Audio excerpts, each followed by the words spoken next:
On behalf of Barb and I, I'd like to express our condolences to all the members of the Finley family and say hello to all of you from Madrid, Spain.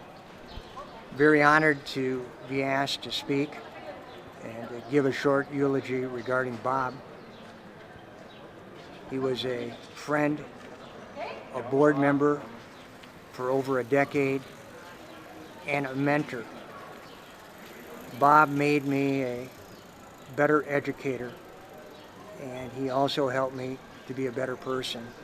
I'd like to talk about just a few of the qualities that I very much admired in Bob, and qualities that I reflect on as I try to be the kind of person that he was, a person who made a positive difference with his family, community, and all the individuals he met.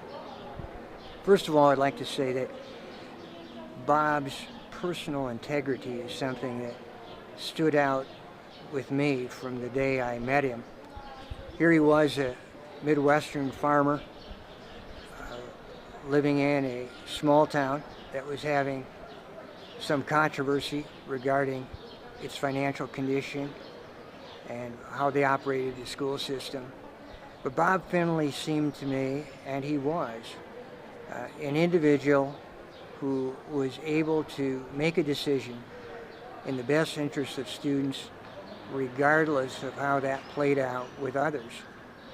He had 8 children, and the Finley children all had their strong opinions. His wife Pat had opinions. He often went down to Dave's Parkway, and I know that some of those individuals expressed to Bob their opinions regarding school and school business. He sometimes even went back at night before he quit drinking and had a beer with some of those folks. And I know they expressed strong opinions, oftentimes not in agreement with the course of action the school board took.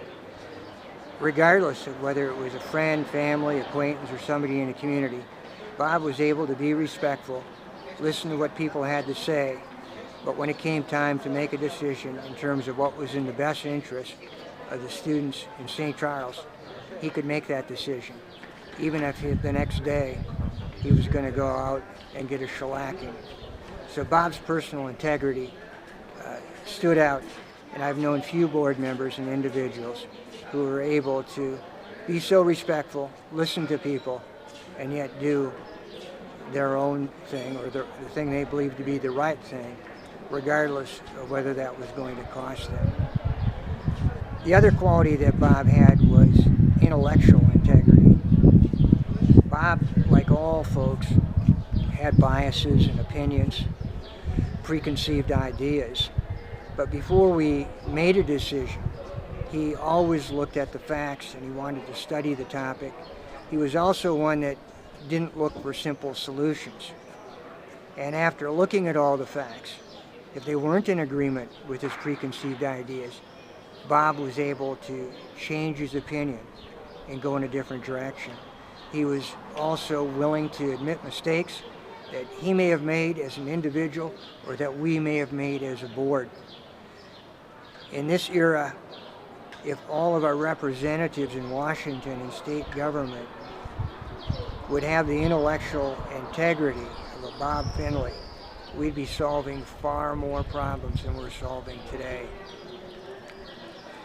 The other quality that Bob had, and I don't know that he was a deeply religious person in terms of attending church every Sunday and being as active as some folks in the church, but I do believe he was a true Christian. If the core essence of Christianity is loving your neighbor as yourself, Bob and Pat Finley nailed it and lived it. I think in terms of loving your neighbor as yourself, although most of us would say, yes, that's what it's really about, the difficulty gets to be, who is your neighbor?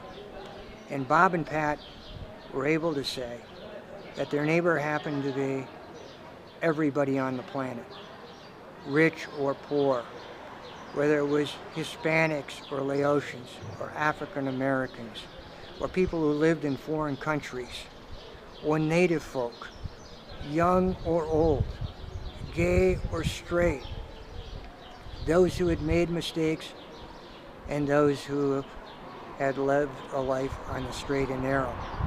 The Finleys were there, and they regarded all of these people as their neighbors, and that made a significant difference.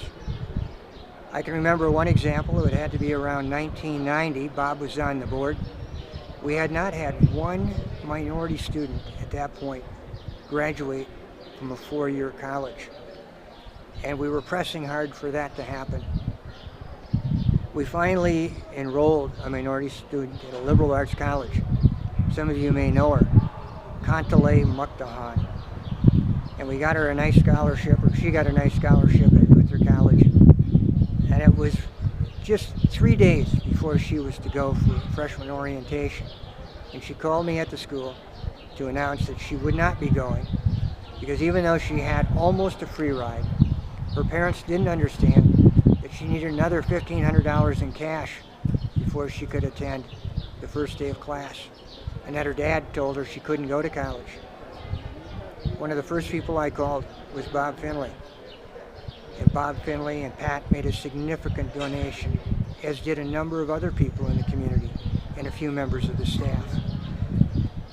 Kantale Mukdahan was our first minority student to graduate from college.